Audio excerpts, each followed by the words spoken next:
Hi everyone. So today we'll deal with the topic objectivity. Objectivity हमारे PG as well as UG दोनों के syllabus में mentioned है।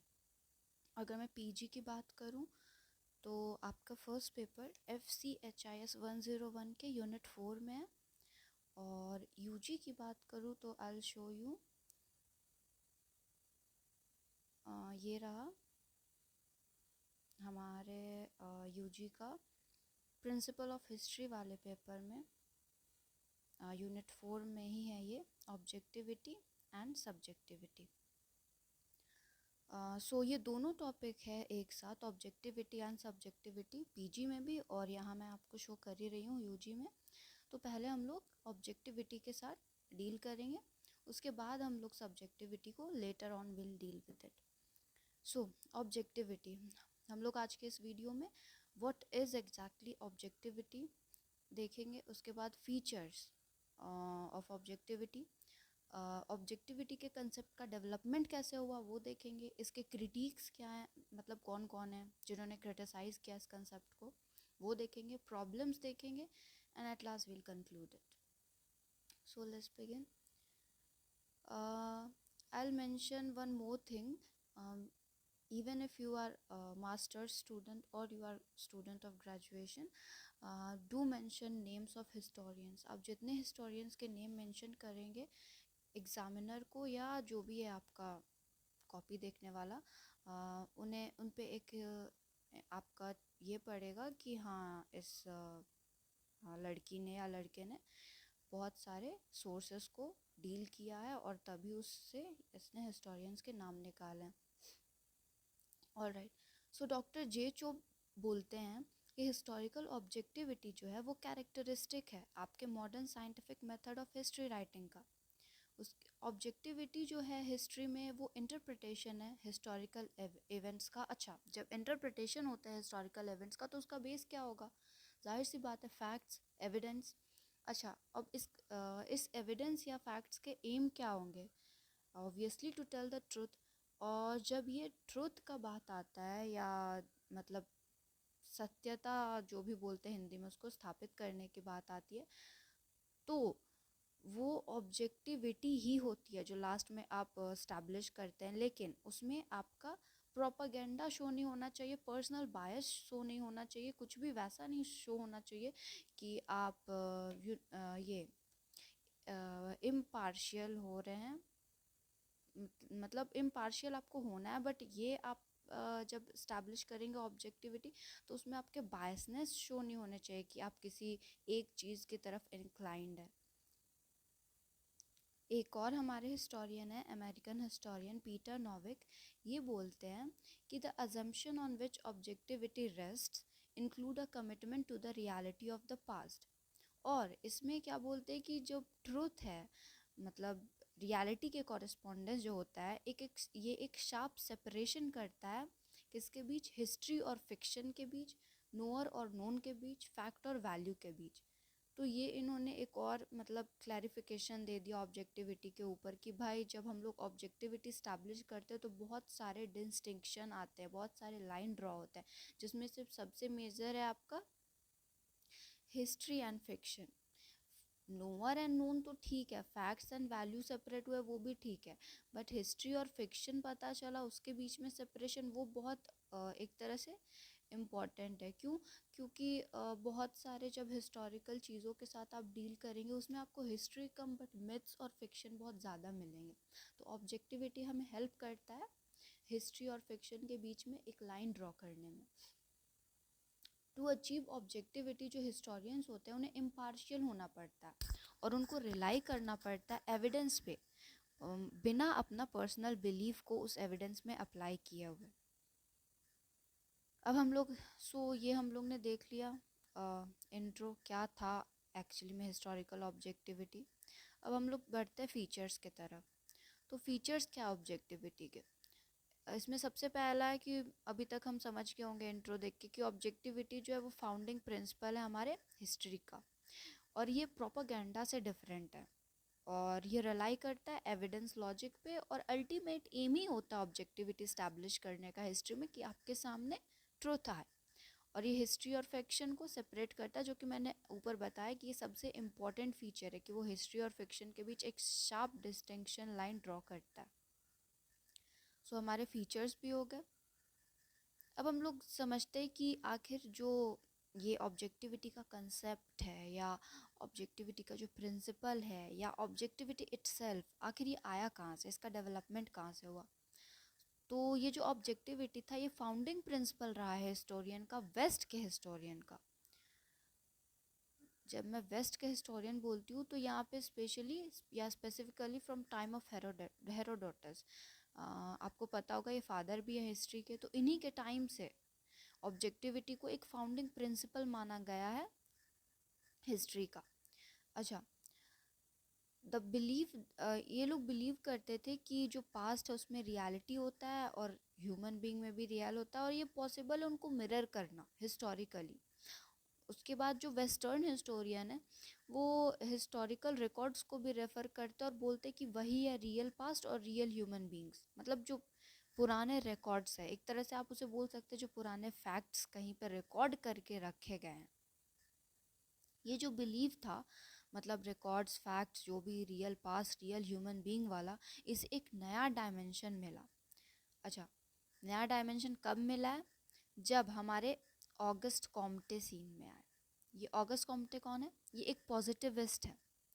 तो इन्होंने क्या किया, ये मतलब जब ये सीन में आया तो ये आर्ग्यू होना शुरू हो गया कि मेथड जो यूज़ होता है साइंस में रिसर्च के लिए या जो भी उसके लिए, वो हम लोग सेम चीज़ मतलब जो है उसको हिस्ट्री में भी हम लोग अप्लाई कर सकते हैं।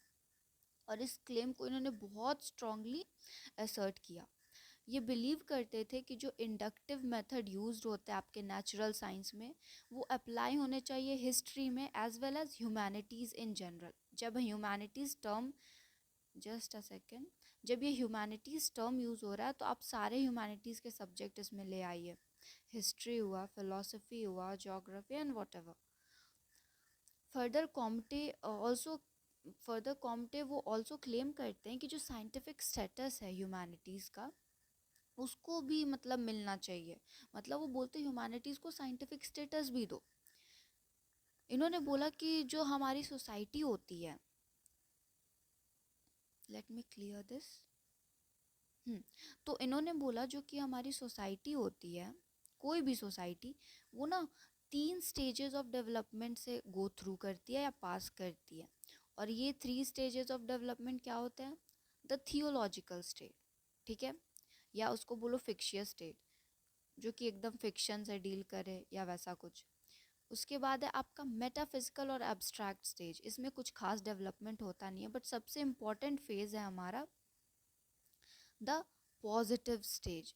इसमें क्या होता है, ह्यूमन माइंड में मैच्योरिटी आती है और ह्यूमन नॉलेज में परफेक्शन आता है। तो अगर आपसे पूछा जाएगा कि वो किसने मतलब सोसाइटी के 3 स्टेजेस ऑफ डेवलपमेंट को दिया, थ्योरी को दिया या उसके साथ डील किया, तो वो आपके कौन होंगे? Positivist, August Comte. इन्होंने ही बोला था कि हमारी सोसाइटी ये 3 स्टेजेस ऑफ डेवलपमेंट से गुजरती है। उसके बाद हम देखते हैं tradition of objectivity in history right. मतलब ये तो हम लोग ने इंट्रो की तरह देख लिया कि ऑब्जेक्टिविटी को कैसे, कहाँ से शुरुआत हुआ या किधर से आया। तो हम लोग ने देखा वेस्ट से ही वो मतलब इमर्ज हुआ, और वो भी पुराना नहीं, बहुत पुराना, हेरोडोटस के टाइम से ऑब्जेक्टिविटी। अब हम देखते हैं इसका बूस्ट कैसे हुआ, मतलब ऑब्जेक्टिविटी एज ए कंसेप्ट को बूस्ट कब मिला या वो फैला कब। तो ये जो ट्रेडिशन था ऑब्जेक्टिविटी का हिस्ट्री राइटिंग में, इसको बूस्ट मिला आपका 19th सेंचुरी से। कब से? 19th सेंचुरी से, जब नीबर नाम के हिस्टोरियन इंट्रोड्यूस करते हैं क्रिटिकल मेथड, किसमें? हिस्ट्री राइटिंग में। और इन्हीं के साथ, नेबर के साथ एक और हिस्टोरियन होते हैं रैंके। ये इन हिस्टोरियन का नाम आप याद रखिएगा, रैंके थोड़ा ज़्यादा इंपॉर्टेंट है। ये जो रैंके होते हैं, इन्होंने फाउंडेशन दिया आपका ऑब्जेक्टिव हिस्टोरियोग्राफी का। ये जो रैंके हैं ये डिस्टिंग्विश किए हिस्ट्री को लिटरेचर से, ये सबसे इम्पॉर्टेंट चीज़ है। पुराने ज़माने में क्या होता था खिचड़ी बना दिया जाता था सब्जेक्ट को, चाहे वो हिस्ट्री हो कुछ भी हो, सबको लिटरेचर समझ लिया जाता था। लेकिन इन्होंने क्या किया, रैंके ने, इन्होंने डिस्टिंग्विश किया हिस्ट्री को किससे, लिटरेचर से, कि वो कहानी कथा नहीं है, वो हिस्ट्री है। और मतलब इन हिस्ट्री को लिटरेचर से भी अलग किया, फिलोसफी से भी अलग किया। और हिस्ट्री में जो आपका ये ओवरडोज मिलता है इमेजिनेशन का और मेटाफिजिकल स्पेकुलेशन का, इन सब को भी सेपरेट किया हिस्ट्री से, और हिस्ट्री को एज हिस्ट्री मतलब उन्होंने प्रेजेंट करना चाहा। He suggested that historian should investigate the past and present it how it essentially was. इन्होंने, और मतलब जाहिर सी बात है वो यही उम्मीद करेंगे हिस्टोरियन से कि वो पास्ट को इन्वेस्टिगेट करे, उसके बाद ही उसे प्रेजेंट करे। इन्होंने आगे क्या बोला कि हिस्टोरियन को ना क्रिटिकली एग्जामिन करना चाहिए और वेरीफाई करना चाहिए सोर्सेज को, इससे पहले कि उस सोर्स को वो ट्रस्ट करे। हिस्टोरियन लोग इससे पहले कि किसी सोर्स को ट्रस्ट करे, उन्हें क्रिटिकली एग्जामिन करना चाहिए सोर्सेज को। ये बिलीव करते थे कि ऑब्जेक्टिविटी अटेनेबल है हिस्ट्री राइटिंग में। जाहिर सा बात है, इतनी सारी बातें ये बोल रहे हैं कि पास्ट को प्रेजेंट करो जैसे है वैसे, कैसे करो, तो जो सोर्स है उसको तुम पहले तो कलेक्ट करो, फिर उन सोर्सेज को क्रिटिकली एग्जामिन करो, ताकि उन सोर्सेज में तुम अपना ट्रस्ट इम्पोज कर पाओ। और फिर जब इतना कुछ आप कर लेंगे तो जाहिर सा बात है आप ऑब्जेक्टिविटी स्टैब्लिश करने में सक्सेसफुल हो जाएंगे, आप ट्रुथ सामने ले आएंगे। उसके बाद दीज हिस्टोरियन मतलब अबव जो हिस्टोरियन थे, एम्फेसाइज किया इन्होंने कि जो रिकॉर्ड्स हैं उनमें फैक्ट्स होते हैं, और हिस्टोरियन को वो और मतलब उसे डिस्कवर करना है वो फैक्ट्स को जो रिकॉर्ड्स में, मतलब एक लाइन में बोले तो ये बोल रहे हिस्टोरियन को रिकॉर्ड्स को गो थ्रू करो।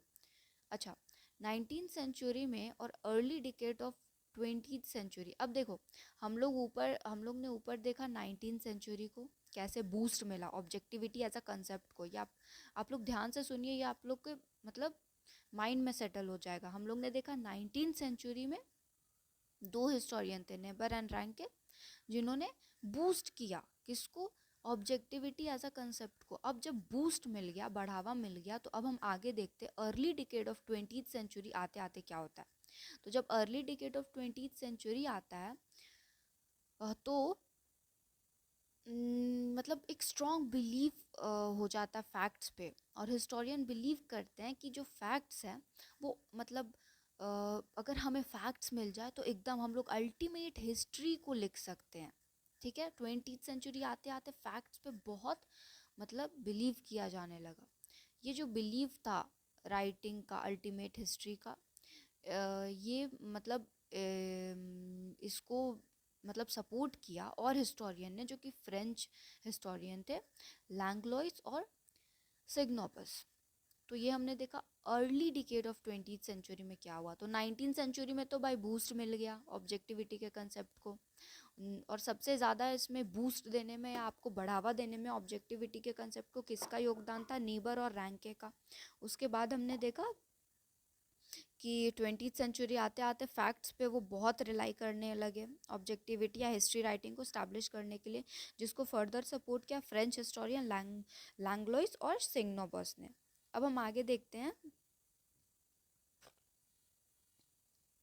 This believe got a new dimension, ये जो बिलीव ऊपर था जब मॉडर्न साइंस का डेवलपमेंट हुआ। फिर से यहाँ पे ऑगस्ट कॉम्टे का नाम आ रहा है। ये जो ऑगस्ट कॉम्टे क्या थे, ये पॉजिटिविस्ट थे। ये इन्होंने वही एजर्ट किया जो मेथड यूज़ होता है साइंस में, वो भाई अप्लीकेबल हो सकता है आपका various branches of human knowledge में इंक्लूडिंग हिस्ट्री। अच्छा, ये जो साइंटिफिक स्टेटस है हिस्ट्री का, इसको मतलब कंटिन्यूसली सब ट्राई कर रहे थे हिस्ट्री में ऑब्जेक्टिविटी को बूस्ट करने का, और उस ऑब्जेक्टिविटी को हिस्ट्री के थ्रू एक साइंटिफिक स्टेटस दिलाने का। तो ये जो साइंटिफिक स्टेटस ये सब चल रहा था, अब देखो इसे अनदर बूस्ट मिला जब एक और हिस्टोरियन जे.बी. ब्योरी ने असर्ट किया कि हिस्ट्री सप्लाई कर सकता है material literature, art, philosophical speculation के लिए, और सिंपली ये एक साइंस की तरह काम करता है।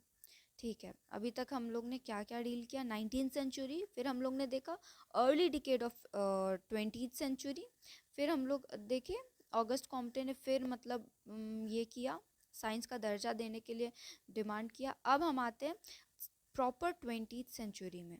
ऑलराइट, तो 20th सेंचुरी आते आते ट्रेंड, इसका इनका नाम सब जानते हैं, मार्क्स का, मार्क्सिस्ट ट्रेंड पूरा चलने लगा। एनल स्कूल ऑफ हिस्टोरियोग्राफी पूरा ये होने लगा, फैलने लगा। अच्छा, ये सब कहाँ पे है?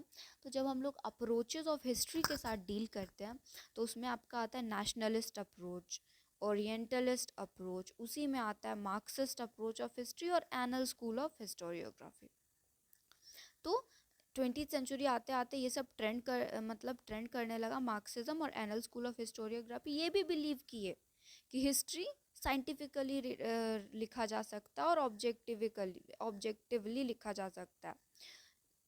लेकिन जो रैंकियन ट्रेडिशन था इनसे पहले, अच्छा ये बात आप लोग ध्यान दीजिए, जो 19th सेंचुरी था उसमें मैंने आपको अभी अभी बताया कि बूस्ट किसने किया था हिस्ट्री को 19th सेंचुरी में। मैंने 2 हिस्टोरियन के नाम लिए हैं, एक तो रैंके का और एक नीबर का, बट मैंने आपको उस वक्त बोला था कि रैंके का नाम ध्यान में रखने। तो वो जो 19th सेंचुरी का ट्रेडिशन था, बूस्ट मिला ऑब्जेक्टिविटी को, हम लोग उसे ही बोलते हैं Rankean tradition. Please do keep it in mind. तो रैंकियन ट्रेडिशन को ना इन्होंने क्रिटिसाइज़ किया 20th सेंचुरी आते आते। क्यों क्रिटिसाइज़ किया? कि भाई ये बहुत कंसर्न्ड है इंडिविजुअल फैक्ट और मतलब जनरल पैटर्न्स पे, कितना फैक्ट वो करेगा। तो इसीलिए इसे क्रिटिसाइज़ किया गया आपके रैंकियन ट्रेडिशन को, या 19th सेंचुरी में जो भी बूस्ट मिला था उसको। हाउएवर जो क्लेम्स थे इस ट्रेडिशन के वो सफ़र किए फर्स्ट वर्ल्ड वॉर और सेकेंड वर्ल्ड वॉर में। Historians got influence by political establishment और took side and the record facts वो मैनिपुलेटेड। ये तब का बात है, मतलब जब हम 20th सेंचुरी में आगे बढ़ते हैं, आपका वर्ल्ड वॉर होता है, उसके बाद आपको पता होगा कि पूरा दुनिया 2 पोलर उसमें डिवाइड हो जाता है, एक तरफ अमेरिका एक तरफ रशिया। तो रशिया अपने साइड से फैक्ट्स को मैनिपुलेट करता है अमेरिका के अगेंस्ट, अमेरिका अपने साइड से फैक्ट्स को मैनिपुलेट करता है रशिया के अगेंस्ट। तो उस टाइम में हिस्ट्री राइटिंग में ऑब्जेक्टिविटी को स्टैब्लिश करना it was like a challenge. तो वही यहाँ पे बोला जा रहा है कि फैक्ट्स मैनिपुलेट हो रहे थे, रिकॉर्ड्स मैनिपुलेट हो रहे थे, और कोल्ड वॉर जो है बहुत इन्फ्लुएंस कर रहा था हिस्ट्री राइटिंग को, ठीक है, क्योंकि सब कुछ मैनिपुलेट किया जा रहा था। लेकिन फिर भी बहुत सारे हिस्टोरियन जो थे उन्होंने अपना फेथ, अपना विश्वास रखा ऑब्जेक्टिविटी में, ताकि वो हिस्ट्री राइटिंग को एकदम वैसे लिख पाए जैसा लिखना चाहते हैं। वो बिलीव करते थे कि अगर प्रॉपर साइंटिफिक मेथड हम लोग यूज़ करें तो हम लोग ऑब्जेक्टिविटी को स्टैब्लिश कर सकते हैं आपका हिस्ट्री में, ठीक है। And they believe scientific method भी यूज़ कर सकते हैं, पास्ट को भी कैप्चर करना पॉसिबल हो सकता है। तो ये था हमारा development of concept of objectivity. तो इसमें एक बार फिर से मैं बता दे रही हूँ, आपके दिमाग में एकदम छप जाएगा कैसे हम लोग ने शुरू किया। ऑब्जेक्टिविटी कब से चल रहा है? हेरोडोटस के टाइम से। उसके बाद हम लोग ने देखा ऑगस्ट कॉम्टे ने 3 स्टेजेस ऑफ डेवलपमेंट बताए। उसके बाद हमने देखा रैंकियन ट्रेडिशन 19th सेंचुरी का। उसके बाद हमने देखा मतलब कैसे और उसे बूस्ट मिला। उसके बाद हमने 20th सेंचुरी में डील किया, उसके बाद जहाँ पे रैंकियन ट्रेडिशन को क्रिटिसाइज़ किया गया, और फिर हमने देखा ऑब्जेक्टिविटी स्टैब्लिश करना बहुत मुश्किल हो गया कोल्ड वॉर के वजह से, अमेरिका रशिया वाला। So I hope you got this point, development of the principle of objectivity या concept of objectivity. All right, तो हमने कितने पॉइंट्स के साथ डील किया है? Let's see. हम लोग ने व्हाट इज़ ऑब्जेक्टिविटी डील कर लिया, ठीक है। फीचर्स ऑफ ऑब्जेक्टिविटी देख लिए, development of concept of objectivity देख लिया। अब हमारा बच रहा है क्रिटिक्स और problems of objectivity. All right, तो हम पहले क्रिटिक समझते हैं, उसके बाद प्रॉब्लम समझेंगे, ठीक है। जब हम लोग बात करते हैं क्रिटिक्स की, क्रिटिक्स ऑफ ऑब्जेक्टिविटी, तो इसमें 3 आते हैं। Number 1, constraint of evidence and individual bias, 2, cultural relativism, and last but not the least, linguistic या post modern turn। इसे आप लिंग्विस्टिक टर्न भी बोल सकते हैं, और इसे आप इंडिविजुअल बायस भी सिर्फ बोल सकते हैं, और ये तो कल्चरल रिलेटिविज्म का कल्चरल रिलेटिविज्म ही रहेगा। अब हम इसे समझते हैं। जब हम लोग फर्स्ट पॉइंट देखते हैं, constraint of evidence and individual bias, इसमें मैंने बोला ना इंडिविजुअल बायस, इसमें देखिए क्या है, एक हमारे जर्मन फिलोसफर हैं जिनका नाम है विल हेल्म डेल थे। ये जो विल्हेम डेल्थे जी हैं, ये बोलते हैं कि भाई ये बहुत इम्पॉसिबल है ऑब्जेक्टिविटी को अचीव करना हिस्ट्री में। क्यों? क्योंकि जो हिस्टोरियन है वो रहेंगे तो हिस्टोरियन ही ना, साइंटिस्ट कहाँ से बन जाएंगे? साइंटिस्ट मतलब रिसर्च कैसे करेंगे? साइंटिस्ट लोग कितना ऑब्जर्व करते हैं, कितने अव्वल दर्जे के ऑब्जर्वर होते हैं, ऐसे हिस्टोरियंस थोड़ी होते हैं। इनके कहने का मतलब था, मतलब इनडायरेक्टली हिस्टोरियंस को ये बेवकूफ़ बोल रहे थे कि भाई साइंस कहाँ, हिस्ट्री कहाँ।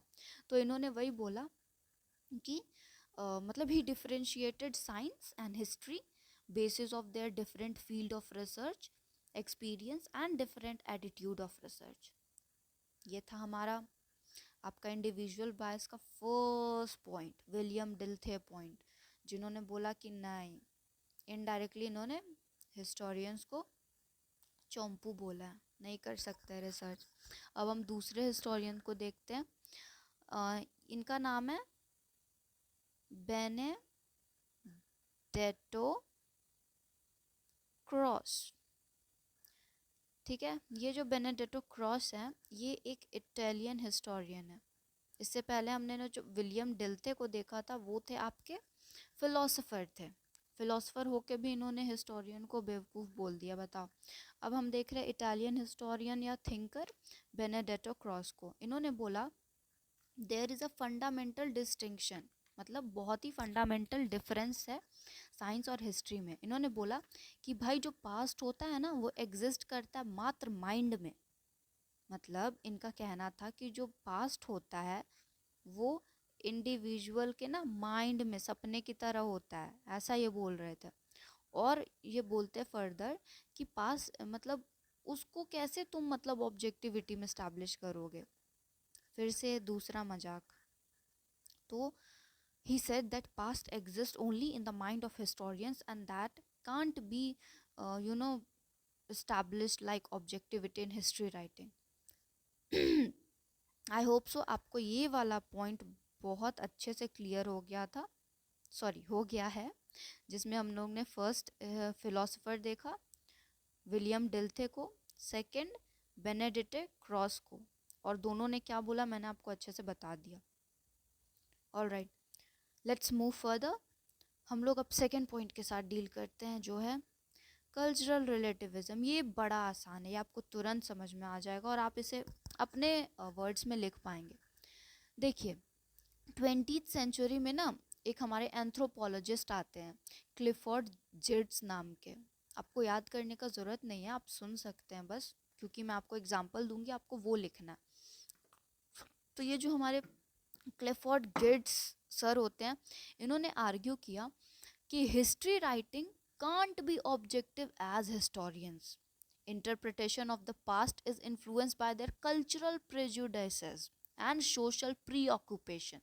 इनका कहना था कि हो ही नहीं सकता ऑब्जेक्टिविटी स्टैब्लिश करना आसान मतलब हिस्ट्री में, क्योंकि पास्ट का जो इंटरप्रिटेशन होता है ना, मतलब जो मतलब जनरेशन से जनरेशन इंटरप्रेट होके पास होता है, वो बड़ा इन्फ्लुएंस्ड होता है आपका सोशल चीज़ों से और कल्चरल चीज़ों से।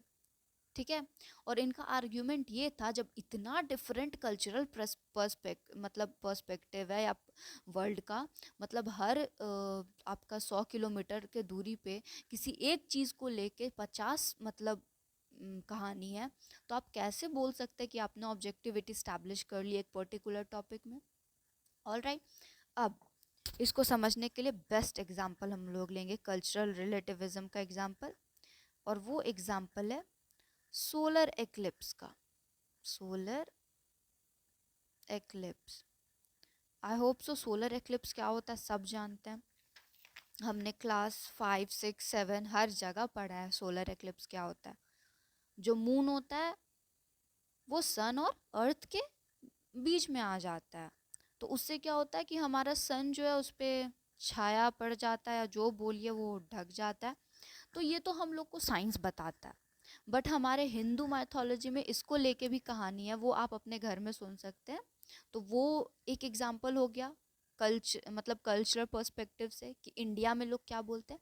अब मैं आपको और बताती हूँ, क्योंकि इंडिया वाला एग्जाम्पल आप खुद डाल सकते हैं सोलर एक्लिप्स में। मैं आपको बताती हूँ चाइनीज थ्योरी, इसी सोलर एक्लिप्स का चाइनीज थ्योरी। चाइनीज थ्योरी क्या है सोलर एक्लिप्स का, कि जो सन होता है वो एक इनविजिबल ड्रैगन के जो है उस सन को खाने की कोशिश करता है या कैप्चर करने की कोशिश करता है।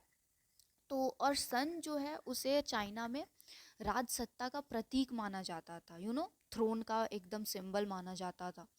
तो इसीलिए क्या होता है कि चाइनीज लोग जैसे ही वहाँ पे एक्लिप्स लगता है, सब अभी पता नहीं वो लोग ऐसा करते हैं कि नहीं, बट ऐसा वहाँ पे कल्चर रहा है, सब ड्रम बजाने लगते हैं, सब बहुत साउंड क्रिएट करने लगते हैं, ताकि वो जो ड्रैगन है वो भाग जाए, या जो छाया मतलब ढका है सन वो मत छट जाए। तो ये था आपका चाइनीज थ्योरी सोलर एक्लिप्स को लेके। अब वन मोर इंटरेस्टिंग थ्योरी, इसे कहते हैं हम लोग वाई किंग थ्योरी। ठीक है, ये वाई वाई नहीं है खाने वाला, ये वाइकिंग थ्योरी है।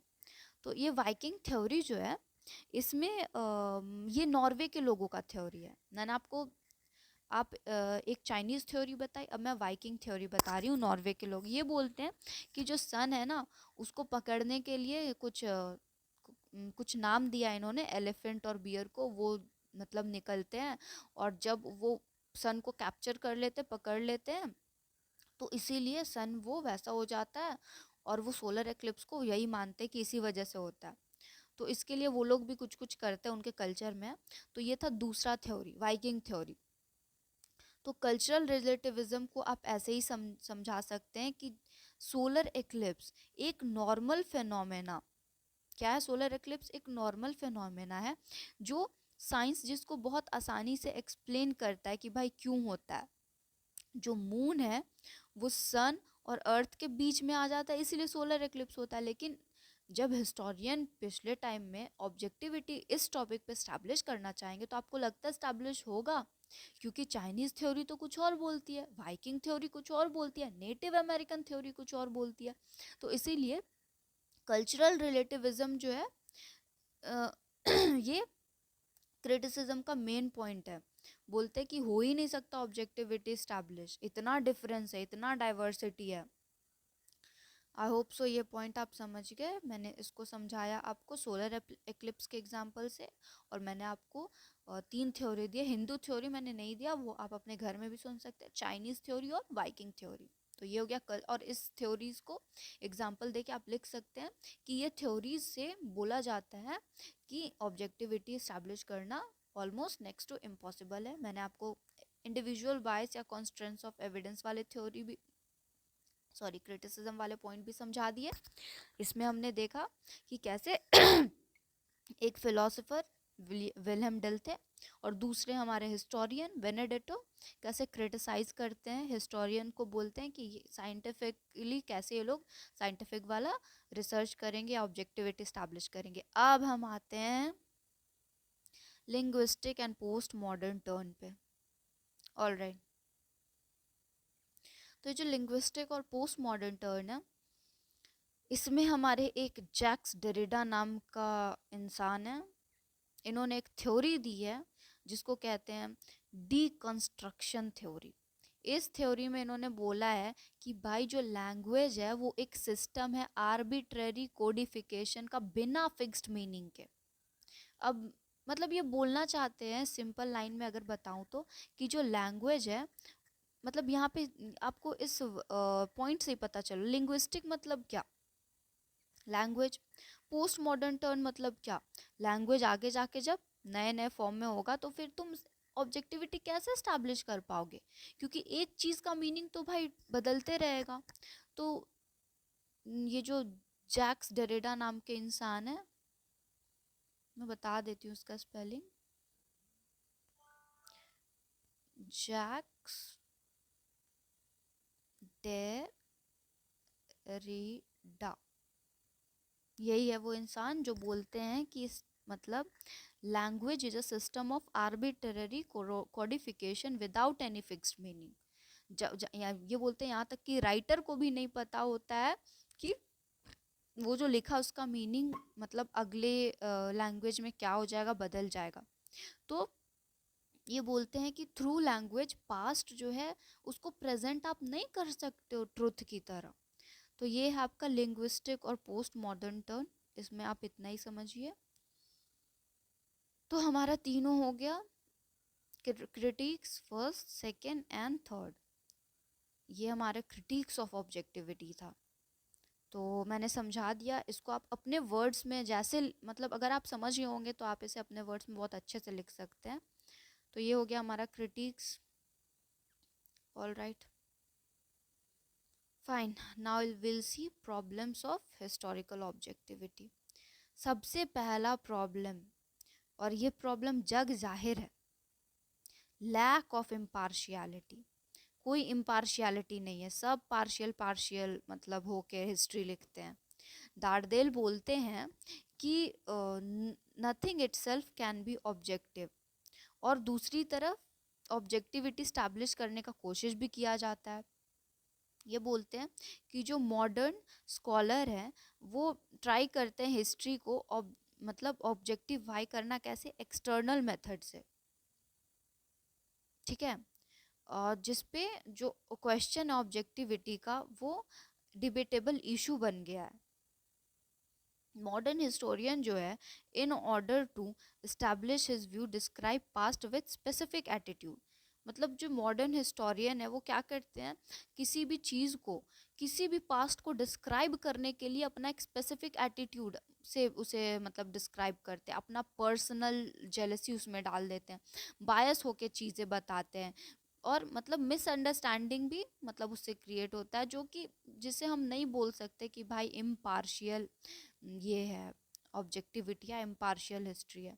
तो इसीलिए लैक ऑफ इम्पार्शियलिटी एक बहुत बड़ा हर्डल है या प्रॉब्लम है हिस्टोरिकल ऑब्जेक्टिविटी को स्टैब्लिश करने में।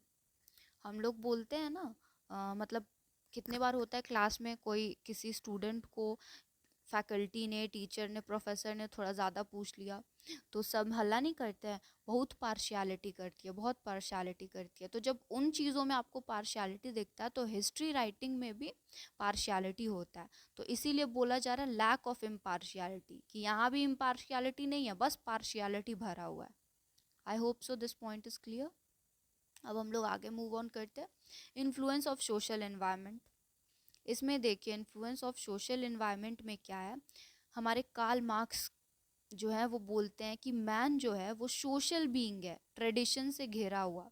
और जहाँ तक हिस्ट्री की बात है ये डेवलप ही हुआ है सोसाइटी के कंटेक्स में, रिलीजन के कंटेक्स में, और ये भी इन्फ्लुएंस्ड ही रहेगा मतलब उससे। Even a historian is not free from this impact. जाहिर सा बात है हिस्टोरियन पे भी इम्पैक्ट पड़ ही जाएगा, अपने रिलीजन अपने सोसाइटी को प्रेस करेगा हिस्ट्री राइटिंग में कोई भी। तो इसीलिए इनके अकॉर्डिंग मतलब कार्ल मार्क्स के according there is a lot of disharmony in writing of Arab, Jew, Hindu, Muslim, Russian, American historian. तो इसीलिए कार्ल मार्क्स बोलते हैं आप किसी का भी राइटिंग उठा लो, अरब का राइटिंग देख लो, ज्यू का हिस्ट्री राइटिंग देख लो, हिंदूज का हिस्ट्री राइटिंग देख लो, मुस्लिम का हिस्ट्री राइटिंग देख लो, रशियन का देख लो, अमेरिकन का देख लो, मतलब आपको हर चीज़ में वो इन्फ्लुएंस मिल जाएगा सोशल एनवायरनमेंट का। इसीलिए ये बोलते हैं कि hence the supporter of scientific concept of history, वो किस तरफ जाना चाहेंगे, वो फाइंड आउट करना चाहेंगे ऑब्जेक्टिविटी सोसाइटी के बाहर निकल के, क्योंकि सोसाइटी के अंदर रह के आपका स्टैब्लिश करना objectivity is almost like impossible. वो इन्फ्लुएंस में आ ही जाओगे आप सोशल एनवायरनमेंट के। ऑल राइट, उसके बाद हम लोग देखते हैं पर्सनल फीलिंग का इन्फ्लुएंस।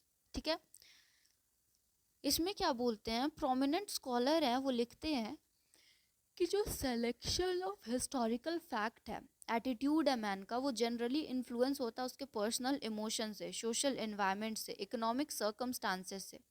ऐसे कंडीशन में ये नेचुरल है ऐसे कंडीशन में नेचुरल है कि वो मतलब प्रिंसिपल ऑफ हिस्टोरियोसिटी से, मतलब वही ऑब्जेक्टिविटी स्टैब्लिश करने वाले प्रिंसिपल से दूर हो जाए या डाइवर्ट हो जाए. So it is not proper to expect objectivity from him. मतलब इनके कहने का मतलब कि ऐसे इंसान से ऑब्जेक्टिविटी एक्सपेक्ट करना बहुत रॉन्ग होगा. मोस्टली जो वर्क्स होते हैं हिस्टोरियन के, वो इंस्पायर्ड होते हैं अपने पर्सनल फीलिंग से, हिस्टोरिकल फैक्ट से, और ऑफन नेग्लेक्टेड, और ऑब्जेक्टिविटी पूरा मार्ड हो जाता है, कुछ मतलब ऑब्जेक्टिविटी स्टैब्लिश नहीं हो पाता है. ऑलराइट, उसके बाद हम लोग आगे देखते हैं दूसरा पॉइंट, फीलिंग ऑफ बायस. ये तो एक टॉपिक ही आपके हिस्ट्री में अभी आपको मतलब नहीं मिलेगा, बट आई थिंक ये टॉपिक आपके नेट के सिलेबस में है. नेट के सिलेबस में क्लियरली मेंशन्ड है ये फीलिंग, मतलब बायसनेस एज अ टॉपिक. तो ऑक्सशॉट नाम के एक हिस्टोरियन है, ये ऑक्सशॉट बोलते हैं कि there is no, just a second, हाँ, there is no reason denying कि फैक्ट जो है हिस्टोरियन जनरली उसके विक्टिम हो जाते हैं बायस के. अच्छा, इन्होंने मस्त सा एग्जाम्पल आपको दिया 1857 के रिवोल्ट का, फीलिंग ऑफ बायस में. जब आप 1857 को मतलब पढ़ेंगे, तो जब आप इंडियन राइटर्स या इंडियन स्कॉलर्स को देखेंगे, you know they describe 1857 as first war of independence था, ये था वो था, पहली बार हथियार उठा था, सब एक साथ आए थे. लेकिन अगर आप 1857 को वेस्टर्न हिस्टोरियंस या आप बोले फॉरेन राइटर्स के कंसेप्ट से देखेंगे या उनकी राइटिंग्स देखेंगे, तो वो पता है कैसे डिस्क्राइब करते 1857 को, जस्ट अ मिलिट्री रिवॉल्ट था और कुछ नहीं था. मतलब मिलिट्री ने बस रिवॉल्ट कर दिया, वो भाव ही नहीं देते, इतना तूल ही नहीं देते इस टॉपिक को. लेकिन हमारे इंडियन स्कॉलर का आप राइटिंग्स देखिएगा, तो हम लोग तो हर क्लास 10 क्लास 9 मतलब ग्रेजुएशन वहाँ तक पीजी तक जाते जाते आप लोग 1857 को कितने अच्छे से पढ़ते हैं, लेकिन वही फॉरेनर लोग इसे भाव ही नहीं देते हैं. तो ये है फीलिंग ऑफ बायस. सब अपना अपना बायस वाला फीलिंग डाल के ही पढ़ता है. कोई बात नहीं, पढ़ने दो, ठीक है. Selective nature of history. यहाँ पे हमारे वाल्श जी हैं, वो बोलते हैं जो कि नेचर ऑफ हिस्ट्री जो है वो बहुत ही सेलेक्टिव है. क्यों? क्योंकि ये पॉसिबल नहीं है हिस्ट्री को डिपिक्ट करना कंप्लीट पिक्चर पास्ट का. सो वो तो इसीलिए ये बोलते हैं कि बायसनेस, पार्शियलिटी ये सब इवेंट्स में अपने फैशन में सब डिस्क्राइब करता है. हम लोग सीधे एग्जाम्पल पे आते हैं, वेट, ठीक है. यहाँ पे दो हिस्टोरियन है, डॉक्टर ईश्वरी प्रसाद, डॉक्टर आगा मेहंदी हुसैन, इनका पूरा नाम है ये रहा, डॉक्टर आगा मेहंदी हुसैन. इन्होंने कॉन्ट्रास्टिंग व्यू दिया है किस पे, गियासुद्दीन तुगलक के डेथ पे. जो हमारे ईश्वरी प्रसाद जी हैं वो बोलते हैं कि भाई ये जो गियासुद्दीन तुगलक मरा ना, ये जूना खान के वजह से मरा, ठीक है, ये इसके वजह से ही मरा. लेकिन जो हमारे मेहंदी हुसैन जी हैं वो बोलते हैं कि नहीं, नेचुरल कैलामिटी के वजह से मतलब तुगलक मरा, कोई जूना खान वूना खान रिस्पॉन्सिबल नहीं है. तो it is there for evident that a historian select fact in support of his views. अपने व्यूज को सपोर्ट करने के लिए सब फैक्ट्स लेते हैं, और ये टेंडेंसी मतलब बड़ा ही बैकवर्ड पॉइंट की तरह काम करता है हिस्टोरिकल ऑब्जेक्टिविटी को स्टैब्लिश करने में. आई होप आपको ये पॉइंट भी क्लियर हो गया, सेलेक्टिव नेचर ऑफ हिस्ट्री, ठीक है. Problem of religion and caste, इससे हम इसे कंक्लूड करते हैं. देखो क्या होता है ऑब्जेक्टिविटी स्टैब्लिश करने में ये रिलीजन और कास्ट का प्रॉब्लम बड़ा ही पेचीदा है. ये मतलब इम्पॉसिबल हो जाता है हिस्टोरियन के लिए कि वो, ये काम क्यों नहीं कर रहा, ठीक है, मतलब हिस्टोरियन के लिए इम्पॉसिबल हो जाता है कि वो अपने फीलिंग्स से मतलब एकदम साइड करके कोई हिस्ट्री लिखे. वो अपने रिलीजन, कास्ट सबसे इन्फ्लुएंस्ड हो ही जाता है अपने ही फैशन में. दूसरी तरफ जेएन सरकार है, वो बोलते हैं, उन्होंने कंडेम किया है पॉलिसीज, औरंगजेब के पॉलिसीज को, बोल उनके उसके फैनेटिज्म के वजह से या बोलो उसके कट्टरता के वजह से. लेकिन ये तो हम किसने मतलब क्रिटिसाइज किया, जेएन सरकार ने. लेकिन इसी वक्त एक मुस्लिम हिस्टोरियन है फरूकी जी, इन्होंने इसी चीज़ के लिए औरंगजेब को प्रेज कर डाला है, मतलब वाहवाही दे दिया कि वाह बहुत अच्छा था, बहुत कट्टर था। तो ये जो कॉन्ट्रास्टिंग एटीट्यूड है ये भी हमारे लिए बड़ा प्रॉब्लम क्रिएट करता ऑब्जेक्टिविटी को स्टैब्लिश करने में। और ये ऐसा नहीं है कि बस यहाँ औरंगजेब को लेके हो गया कि इंडियन राइट मतलब हिंदू राइटर ऐसे बोल रहे हैं और फारूकी मुस्लिम हिस्टोरियन ऐसे बोल रहे हैं। सेम एटीट्यूड आपको हर जगह मिलेगा, रोमन कैथोलिक स्कॉलर में, अरब जूइस। हमने ये पॉइंट पीछे भी देखा, मार्क्स बोलते हैं ना कि कोई भी राइटिंग जो है ऐसे वैसे नहीं है, मतलब सब में आपको थोड़ा थोड़ा सोशल इन्वायरमेंट का वो मिल जाएगा। और यही चीज़ यहाँ बोला जा रहा है, रिलीजन कास्ट का वो टिंज मिल ही जाएगा आपको। चलिए अब इसको कंक्लूड करते हैं हम ऑब्जेक्टिविटी को, वीडियो बहुत लंबा हो जाएगा। बाकी प्रॉब्लम क्या, it is almost impossible for a historian and journalist to be objective. मुश्किल है। ये गार्डियर नहीं है, लेट मी करेक्ट दिस, पता नहीं कैसे गलत प्रिंट हुआ है, ये गार्डियर नहीं, ये गार्डनियर है, GARDNIER,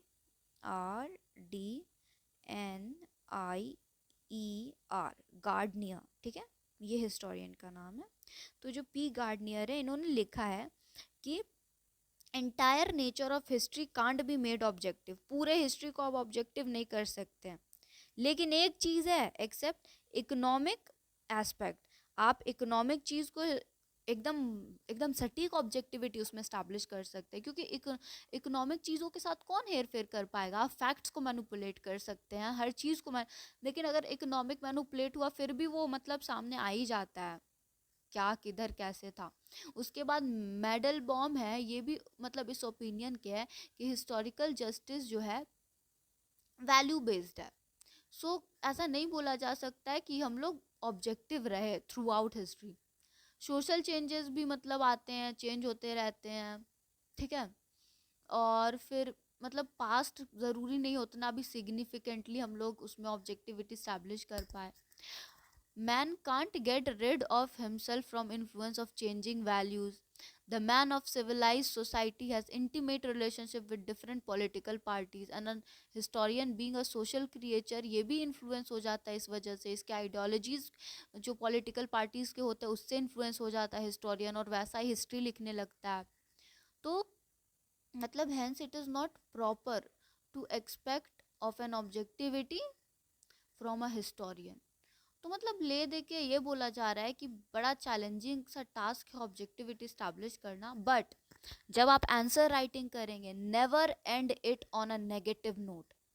आप चाहे यूजी में आंसर लिख रहे हैं, मतलब ग्रेजुएशन वाले वो आंसर लिख रहे हैं, या आप पीजी वाले हैं जो भी आंसर लिख रहे हैं, कभी भी आंसर को नेगेटिव नोट पे एंड नहीं करना है। Always try to end it on a positive note कि जो भी हो बहुत प्रॉब्लम है, बहुत दिक्कत है, लेकिन हम लोग ऑब्जेक्टिविटी स्टैब्लिश कर ही सकते हैं, ऐसा लिखना चाहिए। ये नहीं कि नेगेटिव लिख दिए, नहीं कर ही नहीं सकते हैं। सो इस चीज़ को आप ध्यान में रखेंगे। सो दैट्स इट, यही था वीडियो में। हम लोग ने ऑब्जेक्टिविटी को पूरे टॉपिक को ख़त्म कर लिया। सॉरी अगर वीडियो थोड़ा लंबा है, but I tried to wrap it up in one video itself. All right, thank you.